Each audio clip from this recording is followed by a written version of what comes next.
berharga di Astra adalah manusianya.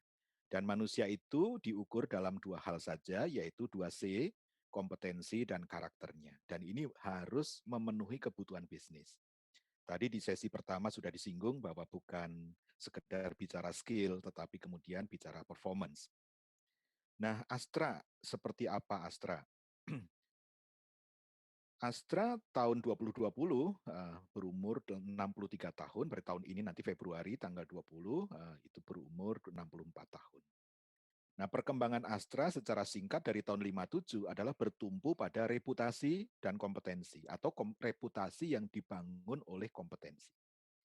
Sehingga kompetensi menjadi keywords yang sangat-sangat penting di Astra sebab Astra mengandalkan reputasi untuk mendapatkan bisnis dan reputasi itu harus konsisten, maka itu bertumpu pada kompetensi, bukan semata-mata keberuntungan.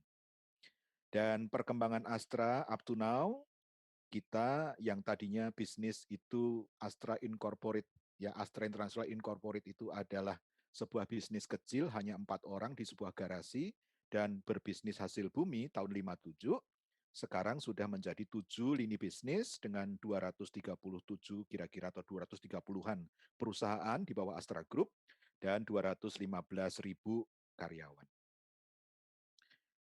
Ini adalah awal mula dari Astra, William Suryajaya sebagai founding father, and then since the beginning, beliau sudah sangat concern dengan pelatihan.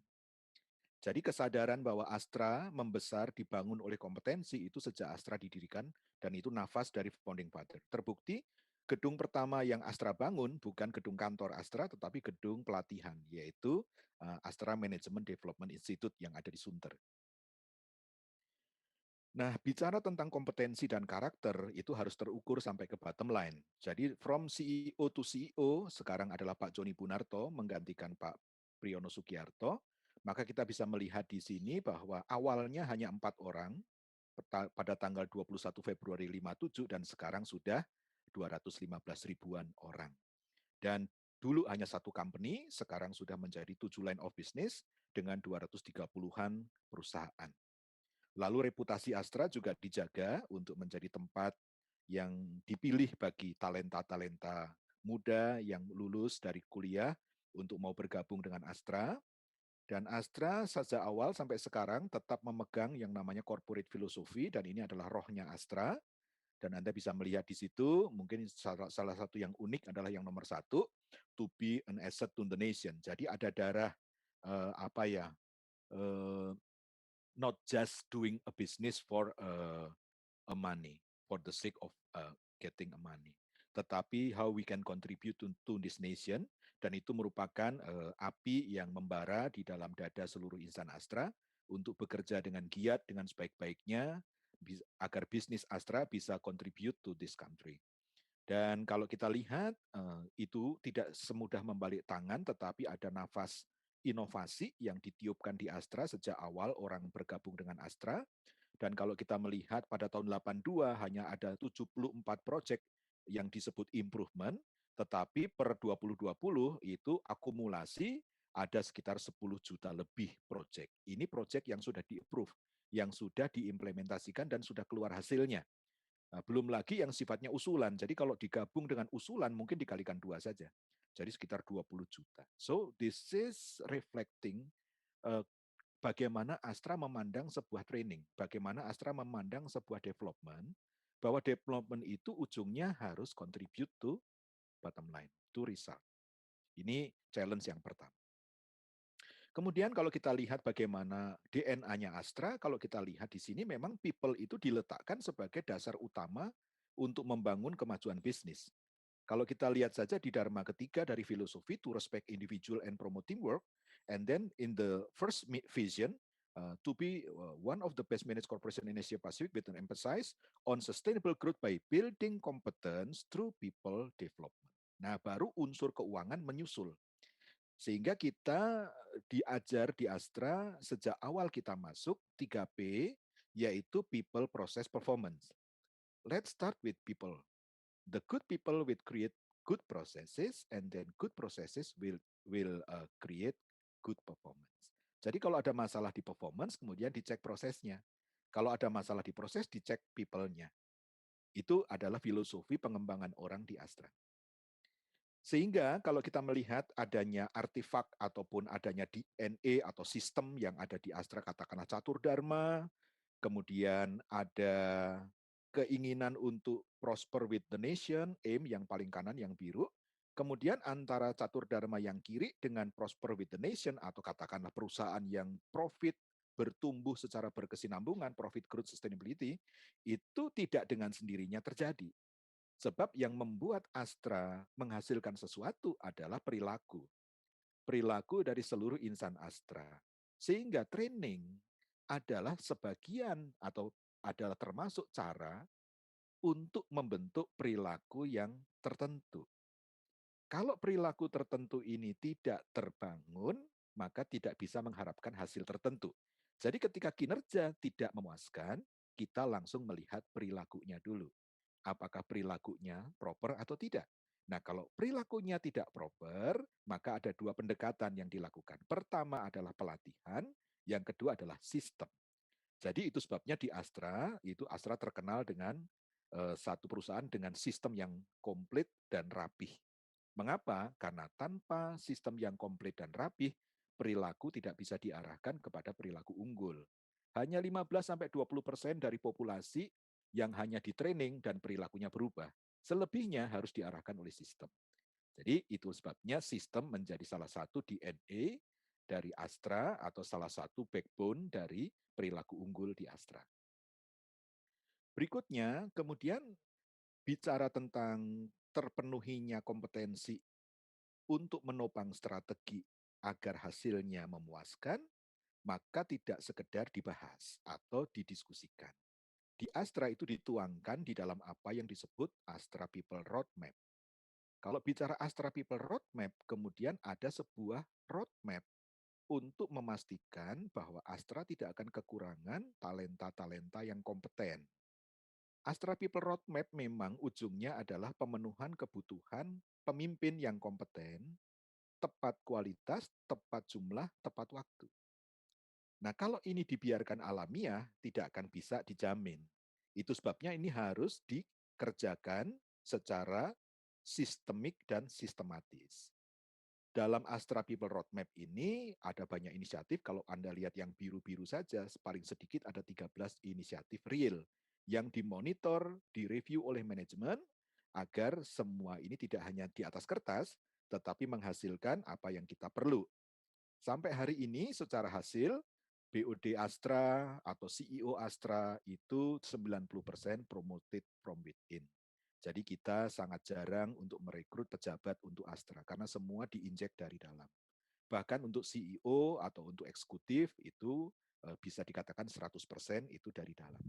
Mengapa? Ya tentu teman-teman sudah tahu pro cons ya, apakah kita sebaiknya kita injek dari luar ataukah kita promote dari dalam, itu ada pro cons-nya dan sampai saat ini yang paling cocok untuk Astra adalah promote dari dalam. Sehingga pengembangan kepemimpinan atau pengembangan kompetensi dan karakter itu harus excellent. Kalau tidak, kita akan shortage untuk kebutuhan pemimpin. Bayangkan saja ya, 230 perusahaan, di setiap perusahaan ada segitiga kepemimpinan. Berarti paling sedikit kan kita butuh CEO 230-an. Belum lagi BOD, belum lagi GM, belum lagi manajer. Anda bisa kalikan sendiri.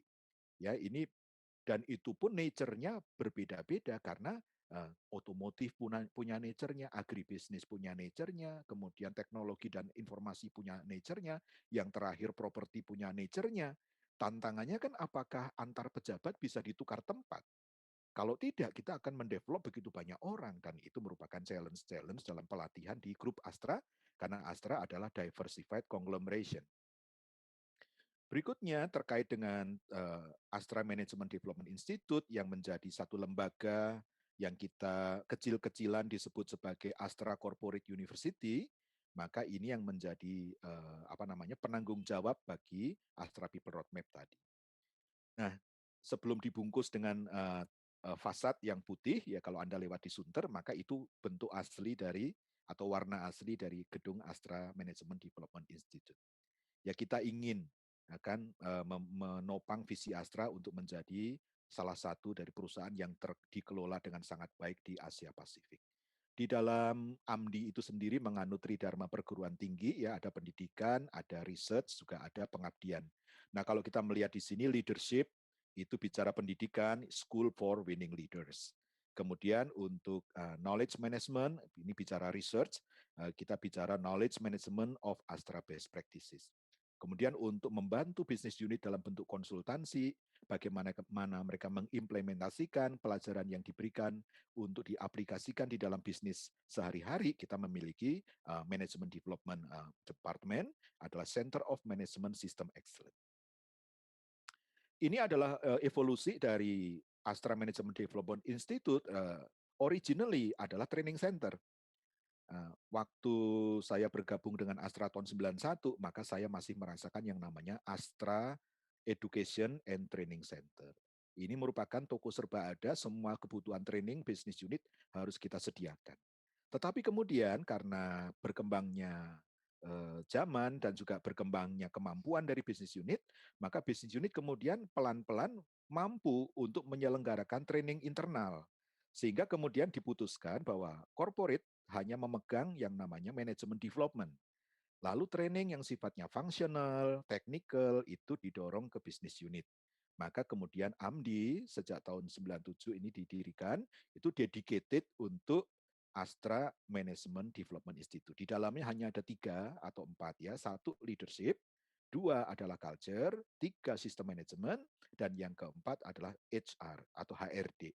Mengapa HR itu ditahan di kantor pusat? Karena warna HR harus seragam di seluruh bisnis Astra Group. Leadership harus seragam, HRD harus seragam, ini kayak suami istri. Kemudian culture, Anda tahu sendiri itu harus sama. Dan kemudian sistem manajemen itu bahasa nasionalnya Astra, itu juga harus sama. Sehingga kita tahu yang 4 ini disentralkan di kantor pusat, selebihnya ada di bisnis unit. Kemudian tahun 2010 kita bergerak, kita di-challenge oleh manajemen agar AMDI itu menjadi learning advocate, ya kan, tidak sekedar solution provider. Nah, memahami peran kami sebagai corporate university, maka kemudian tugas kami adalah memastikan bahwa alumni dari AMDI atau alumni dari training and development secara umum di Astra Group adalah to assist its parent organization in achieving its mission.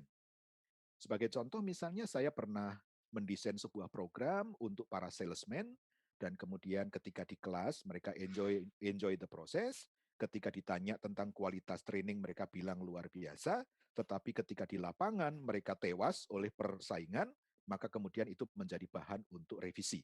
Mengapa di kelas begitu bagus prosesnya, tetapi di lapangan nyaris tidak bermanfaat? Kemudian kita mengevaluasi training itu kembali, dan kemudian kita mengukur kembali impact-nya ke lapangan dan improvement berjalan seperti itu. Jadi kami tidak mengukur kegiatan pelatihan itu dari prosesnya, tetapi kami mengukur dari proses dan impact-nya. Bahkan kalau impact-nya belum memenuhi harapan, proses perlu diubah. Ini merupakan semangat dari sebuah corporate university. Nah, karena corporate university, maka posisi AMDI itu langsung report kepada CEO. Jadi setiap CEO di Astra adalah director in charge untuk HR. Nah, karena AMDI ada di dalam konteks corporate human capital, maka kemudian kami ada di bawah dari CEO dan kemudian program serta result itu dimonitor juga dilaporkan kepada CEO. Jadi ini bukan sebuah lembaga lepas, ini adalah lembaga yang memang dibutuhkan secara strategik oleh bisnis. Kurikulum di dalam program-program Astra Leadership Program itu hanya 3 saja, karena kami bisnis, maka Business Horizon itu harus kuat, karena kami menggerakkan prestasi melalui keterlibatan orang, maka kemudian people management juga harus kuat, dan kami mengkondak standar kemudian kualitas melalui proses dan sistem, maka proses excellent harus kuat. Nah, kami menyebut ini menjadi 3W, yaitu winning concept, winning team, dan winning system. Ini merupakan ingredient dari pelatihan Astra from time to time. Konten menyesuaikan dengan perkembangan zaman, tetapi intinya kurikulumnya, pilarnya ada 3 ini. Kemudian line up dari programnya itu didrive oleh yang kiri bawah adalah Astra Leadership Competencies, ada 8. Dari mana 8 ini? Ini adalah best practice dari CEO-CEO Astra dari waktu ke waktu mengkristal menjadi 8 hal ini. Nah, 8 hal ini merupakan satu ukuran yang dipakai untuk merekrut, untuk mengembangkan, untuk menilai prestasi, dan juga untuk promosi. Jadi basisnya adalah 8 Astra Leadership Competencies ini.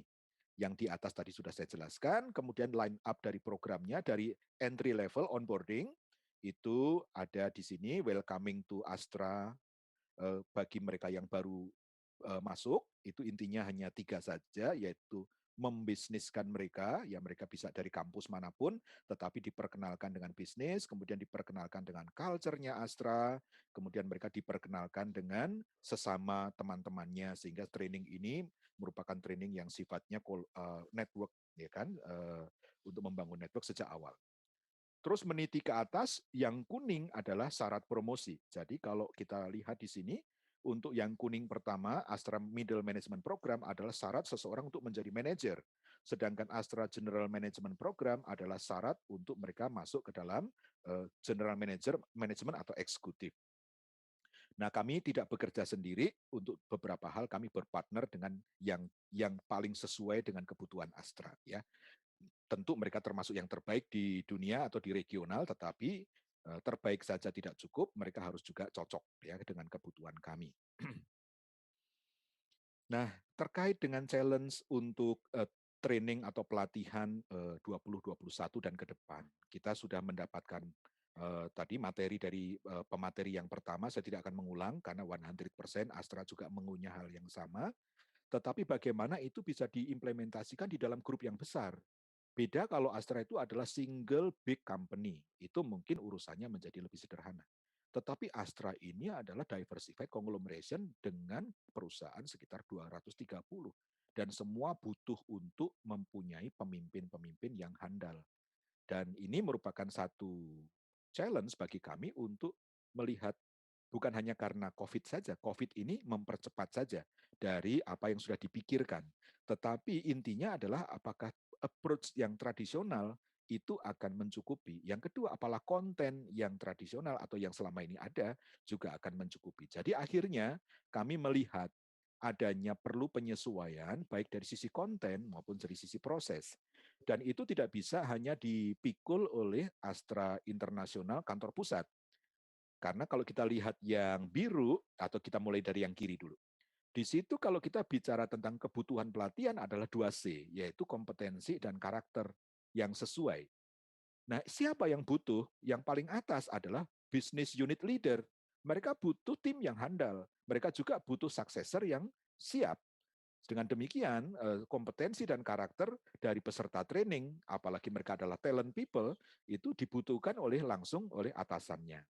Yang berikutnya adalah direct superior dan atasan langsungnya yang terkait dengan KPI mereka, lalu juga dengan human capital team yang perlu untuk memastikan bahwa supply kepemimpinan itu lancar ke depannya. Jadi 3 stakeholders ini merupakan penentu apakah pelatihan di AMDI itu bermutu atau tidak. Kalau tidak menjawab kebutuhan stakeholders ini, ya kami harus melakukan revisit terhadap baik konten maupun proses. Nah, ketika kita bicara, oke, desainnya sudah memenuhi kebutuhan, lalu proses yang biru. Mereka akan ke AMDI, dan di AMDI mereka akan ketemu dengan facilitator, kemudian mereka juga akan merasakan atau menikmati konten dan proses, dan mereka sendiri juga harus melakukan tugasnya. Tugasnya adalah di sini ada learning value chain, ada integrated learning cycle, kemudian juga ada integrated learning management system. Yang kuning ini adalah sesuatu yang baru bagi Astra, ya. Astra mungkin perusahaan yang juga tidak latah untuk mengambil tren-tren yang sedang ada. Kita sangat-sangat hati-hati memastikan bahwa hal itu memang dibutuhkan dan bermanfaat. Jadi ini yang kuning bukan karena latah, tetapi memang kebutuhannya sudah mendesak untuk cara atau proses pengembangan orang di Astra itu menjadi lebih sesuai dengan tuntutan zamannya. Untuk itu secara pilar ya kan secara framework dari corporate university-nya Astra, kira-kira hal ini. Menurut saya teman-teman tidak asing dengan pilar-pilar ini. Ada unsur analisis, ya kan kini kan ADDE aja, analisa, desain, delivery, kemudian evaluasi. Yang baru di Astra adalah yang bawah, yaitu yang hitam, yaitu Integrated Learning Management System, ILMS. Bagaimana mengintegrasikan nanti antara library, knowledge management, kelas-kelas pelatihan, best practice sharing, forum-forum dalam satu integrated learning management system. Sehingga ini akan membantu proses pembelajaran yang modern. Nah, kebetulan dalam hal ini bukan mensyukuri, tetapi adanya COVID ini mempercepat proses untuk kami merealisasikan hal ini. Seandainya tidak ada COVID yang memaksa orang untuk ada di rumah, maka mungkin kami belum sampai seperti yang saat ini kami capai. Meskipun kalau kita lihat dari tren dunia, ya kan, e-learning and blended learning itu sudah dibicarakan orang sejak tahun 98. Ya kan, talent management juga dibicarakan orang tahun 2005, bicara tentang continuous learning 2010, bicara tentang digital learning 2017. Ya kan, kemudian harusnya saat sekarang ini dan ke depan kita bicara intelligent learning. Kami menyadari bahwa Astra masih ada di sini nih, di kotak yang abu-abu ini. Ya kan, bagaimana sekarang challenge-nya adalah kami mempercepat kesiapan kami untuk ke kanan, ya kan, karena sekarang aja sudah masuk 2021. Dan bagaimana kita bisa take benefit dari katakanlah digital learning juga intelligent learning. Ini hanya data dari internet saja teman-teman, dan ini kami kunyah juga sebagai satu dasar untuk meyakinkan diri kami bahwa kami perlu bergerak sesuai dengan tren yang sedang terjadi. Kami juga sedang membahas tentang bagaimana memotong-motong pelatihan itu menjadi suapan-suapan kecil, tetapi continue instead of satu porsi besar tapi jarang. Ya kan, seperti yang dibicarakan oleh pemateri yang pertama, saya rasa saya tidak usah mengulang. Kemudian kalau kita melihat di sini, bagaimana Astra bisa memanfaatkan gelombang perubahan ini, karena perubahan itu biasanya makan korban mereka yang tidak tahu dan tidak siap. Perubahan juga bisa men-trigger orang sekedar survive, tetapi kami dididik di Astra agar setiap perubahan justru menguntungkan. Bagaimana perubahan itu bisa membawa keuntungan, dan ini tidak bisa hanya didoakan. Ini perlu untuk dicermati, diupayakan, didesain, bahkan di Astra kita diajarkan how to change problem into opportunity. Nah, keadaan yang sekarang ini terhadap development juga begitu. Pagi tadi sebelum saya masuk ke forum ini, kami ada rapat manajemen memutuskan apakah sebuah training yang sifatnya adalah behavior changing, yang sifatnya adalah paradigm shift, itu akan tetap diadakan meskipun online. Atau kita menunggu sampai vaksinasi ini beres, lalu kemudian kita menyelenggarakan sebagaimana idealnya training semacam itu, yaitu offline. Karena a lot of inspirasi yang harus disuntikkan, a lot of role modeling yang harus diperagakan, a lot of discussion di dalam coaching counseling yang harus dikondak dengan sangat baik, sehingga terjadi perubahan mindset dan juga terjadi perubahan perilaku. Sebab training yang kami bahas tadi bukan sekedar kognitif, tetapi sesuatu yang banyak kali bersentuhan dengan perubahan-perubahan di dalam diri dari peserta training. Keputusannya, meskipun kita menyadari kualitas training tersebut kalau diselenggarakan online akan turun hanya sekitar menjadi 70% dari yang seharusnya, karena kebutuhan itu juga mendesak, maka kita memutuskan untuk tetap dikerjakan meskipun secara online, tetapi dengan catatan ada banyak improvement dan kesiapan dari panitia maupun penyaji atau pemateri dan peserta agar diskon dari kualitasnya juga tidak terlalu banyak. Nah, teman-teman, itu contoh misalnya ya bagaimana kita mensiasati ombak yang sedang menggelora ini agar kita tidak tenggelam, tetapi kita masih bisa berselancar dan bisa take benefit meskipun kita tahu ada pro cons. Jadi kalau kita lihat chart ini atau gambar ini, maka yang pertama yang paling kanan adalah effective learning itu menjadi sebuah ukuran kegiatan dari pembelajaran di Astra atau di korporasi seperti Astra ini. Ada beberapa hal antara start dan effective learning, kemudian ada disebut confirm ya, learner as an active user. Artinya apa? Berani untuk berselancar di atas ombak, kita tidak mungkin meminta para nelayan untuk berselancar karena habit mereka bukan mencari ombak besar. Mereka mencari laut yang tenang karena mereka adalah pencari ikan. Tetapi kalau peselancar, mereka menunggu ombak besar. Mereka akan kecewa kalau laut tenang. Nah, ketika kita bicara tentang digital atau online learning proses, sementara peserta tidak disiapkan untuk beradaptasi dengan hal baru itu, maka kemudian akan terjadi kekecewaan di dalam efektivitas learning. So, learner harus disiapkan. Kemudian optimal composition of digital blended learning, proses, facility harus disiapkan. Kemudian kita geser ke kanan, di dalam value added ada learner as an active learner. Di sini kemudian optimal effectiveness of digital blended learning. Jadi kalau kita tanya kepada peserta, apa harapan Anda mengikuti pelatihan ini? Kebanyakan semua peserta punya harapan, kalau enggak mereka enggak akan datang. Yang lupa kita tanyakan adalah apa komitmen Anda untuk bisa mencapai harapan Anda. Nah, kalimat yang kedua itu jauh lebih penting daripada harapan itu sendiri. Karena banyak peserta yang yang melemparkan tanggung jawab pembelajaran agar mereka mendapatkan manfaat dari learning kepada pemateri. Misalnya, dalam Zoominar ini, Anda mendengarkan saya sambil Anda bekerja. Anda sudah double fokus. Itu pun sudah tidak maksimal untuk menyerap apa yang saya sampaikan atau menyerap apa yang meeting Anda yang kedua itu sampaikan. Dan Anda ingin mendapatkan hasil maksimal dari dua-dua hal itu. Ya, kalau Anda superhuman mungkin bisa, tetapi kalau Anda normal human, rasanya energinya dibagi dua ya paling paling banter dapatnya 50-50 lah.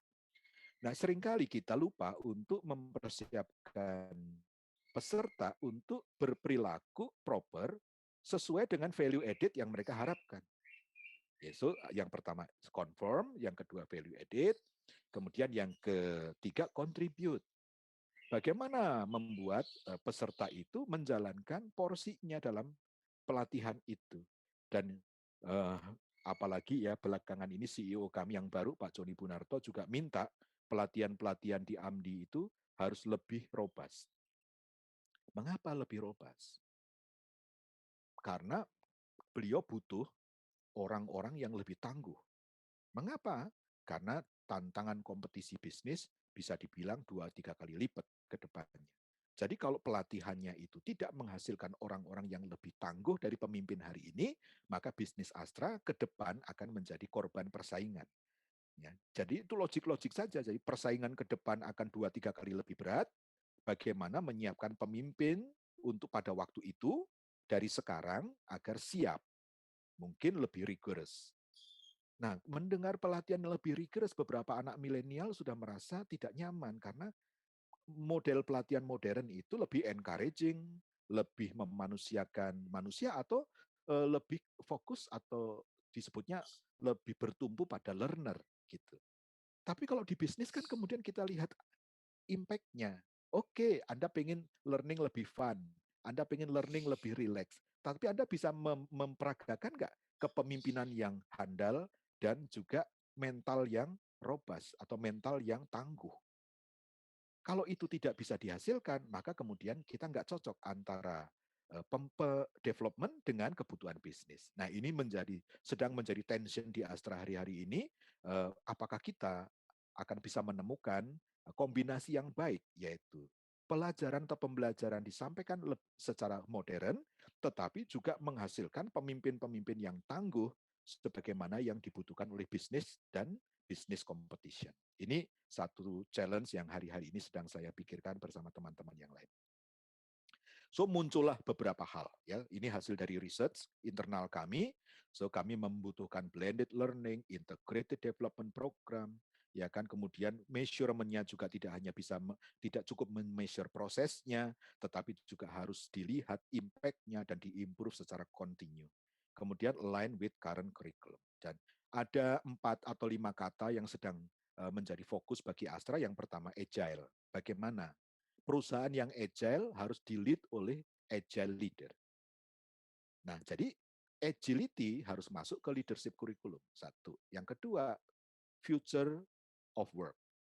Bagaimana ke depan Astra membutuhkan proses yang berbeda, yang membutuhkan kompetensi berbeda, sehingga membutuhkan development kurikulum atau program yang berbeda. Future of work. Ini akan insert atau akan additional kepada current kurikulum.